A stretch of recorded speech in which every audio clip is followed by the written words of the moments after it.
আমার মায়ের হাতে না স্মার্টফোন নেই, আমার মা কিপ্যাডওয়ালা ফোন ইউজ করে। তো মা, আমরা যে ভিডিও করি কি করি না করি সেটা মা কোনোদিন দেখেই না। হ্যাঁ, তো মাকে আমাদের তো যেগুলো আবার টিভিতে আমি মাকে খুলে খুলে দেখাই, মা দেখো যেগুলো ভালো ভালো ভিডিও মা খেয়ে দিয়ে উঠে গিয়ে দেখে। তো মাকে আমি গল্প করি, আজকে যেমন বসে বসে গল্প করছি যে কালকের গল্পটা করছি। একজন রাস্তায় দুজন ভদ্রমহিলার সঙ্গে, তারাও আমার মায়ের বয়সী হবে, তো তারা এসে আমাকে জড়িয়ে ধরেছে। গেছে হয়তো তোমরা দেখেছো, জড়িয়ে ধরেছে। তো মাকে বলছি, আমার মা বোঝেই না যে আমরা কি ভিডিও করি, কি রিয়াকশন, কি কিন্তু আজকে প্রথমবার দেখলাম মায়ের চোখে জল, মানে মা কেঁদে দিয়েছে। কেন মা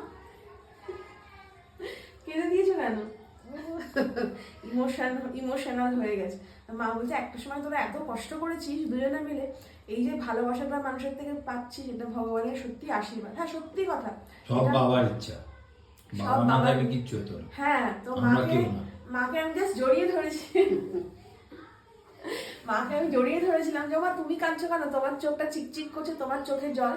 আজকে মাও কেঁদে দিয়েছে, এটা সত্যি ভগবানের ইয়ে, বলো না? একদম, তুমি সাফল্যর চূড়ায়, মানে যতটা উঁচু আছে সেখানে তুমি যাও, সেটা আমরা, তোমার মাও চায়, আমিও চাই। একদম, কুণালার মায়ের ভালোবাসা আর তোমাদের সবার আশীর্বাদে যেন সেই জায়গাটা মানে তুমি এমন জায়গায় যাবে যেখানে আমরা গর্ব করে বলতে পারি, হ্যাঁ তোমার মা বলতে এটা আমার মেয়ে, আর আমিও বলতে এটা আমার বউ।